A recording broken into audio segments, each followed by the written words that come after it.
Okay, now let's focus on our lead story this morning, where we are looking at the violence that has erupted at the University of the Western Cape. Clashes broke out between students and police, with property being vandalized. There were more protests even last night. Now, we're joined on the line by the Vice-Chancellor of the University of the Western Cape, Tyrone Pretorius. Mr. Pretorius, good morning. It's been very tough times for the university since yesterday. Firstly, just clarify for us what has brought about this latest wave of protests at your university. What are the students saying they want this time around? Good morning, and thank you, sir, for inviting me. I wish it was under different circumstances. We do know that yesterday and last night's events have been extensively covered in the media, so I don't think there's any need for me to go into detail. Before I talk to you about what sparked yesterday's actions, I just need to say that I'm, as a human being, shocked to my core that students, and of course we do know they were not all our students, but that students could turn on their institution, their fellow students, their lecturers, the professional staff in this way.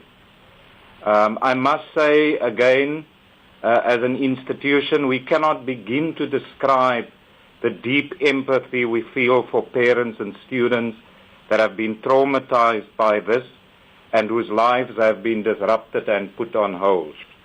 Now, coming back to yesterday, there is some claims that this was sparked by me not wanting to meet with the protesting students.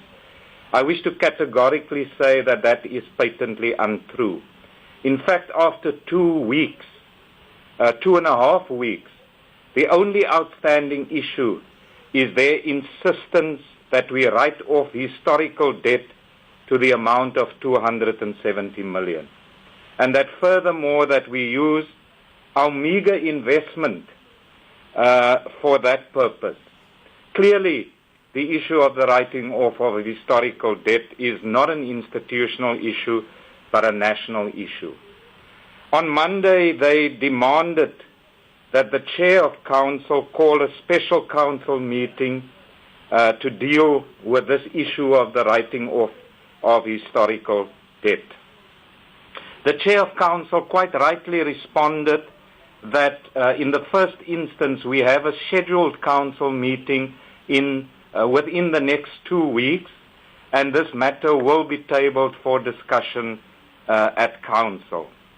But that in the second instance, the chair cannot accede to their demand that the student representative council be excluded from council for the discussion of this matter, since the exclusion of the student representative council would be a violation of our statute.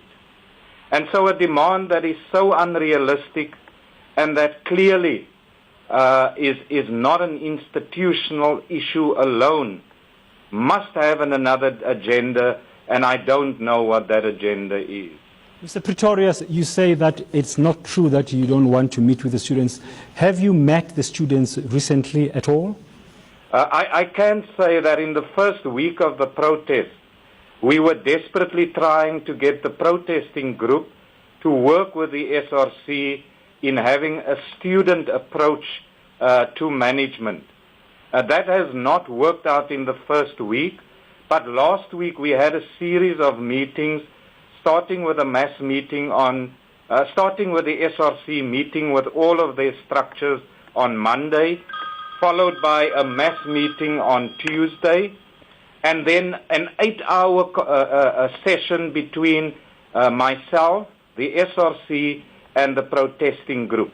At the end of that 8-hour session, we thought we signed what was an agreement, and it was clearly labeled as an agreement, where we dealt with all of the issues, where we set in place processes for dealing with some of the medium-term issues, where we took decisions on the short-term issues.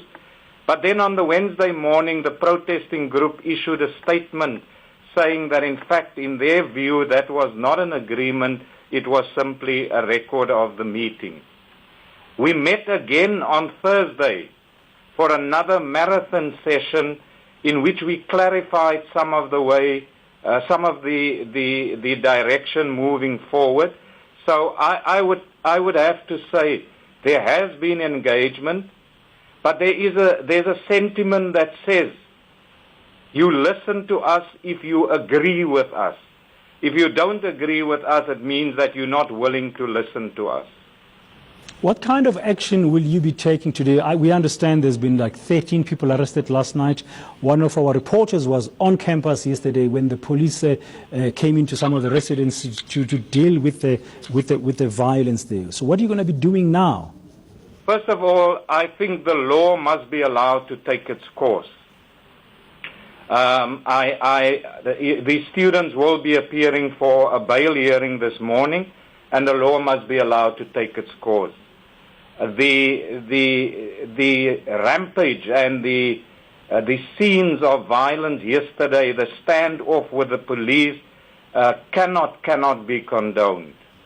Secondly, we are starting our internal processes, looking at the disciplinary issues around this, and we hope that we'll be able to identify some of the students involved and serve them with our own internal summonses to disciplinary hearings. We also need to urgently meet with our academic staff and with our faculties to discuss alternatives to the disruption of the exam. We must, as an institution, find a way to conclude this year. And then finally, I need to meet with our police services to understand what their role is and exploring with them how they can protect the institution against this. But we would be truly naive if we choose to look at this as purely a UWC institutional issue. It is an issue of national concern, and as a society we are on the edge of a precipice. Thank you very much. Vice Chancellor Tyrone Pretorius there telling us what he'll be doing today at UWC following those scenes of violence that we saw yesterday and last night. It doesn't look like it's going to be a good situation there at UWC today. Find out how BRICS is fighting back against monopolies and industry cartels that cost countries billions. That will be coming up after the break.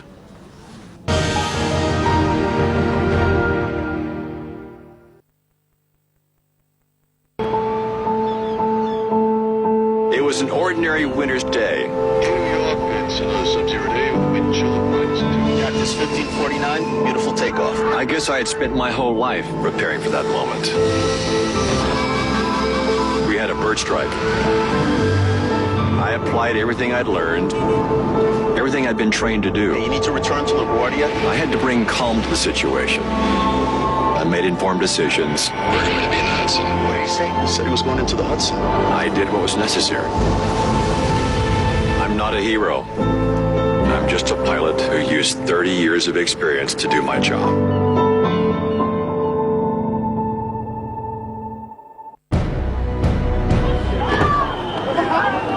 If you want to understand why politicians commit blunders, if the students don't accept this, we'll start our own movement. Students must fall.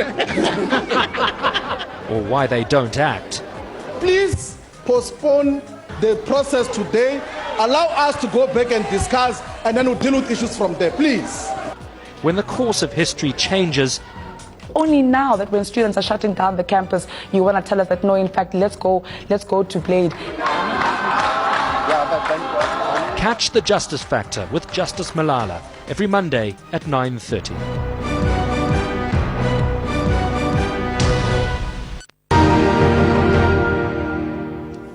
The Gauteng Education Department has confirmed it will dismiss a school principal captured on video beating pupils. The video shows the principal hitting pupils with a pipe from a fire extinguisher. It was taken by a security guard at the school who claims the principal was also abusive to staff. MEC Panyaza Lissufi says the principal can expect the harshest punishment.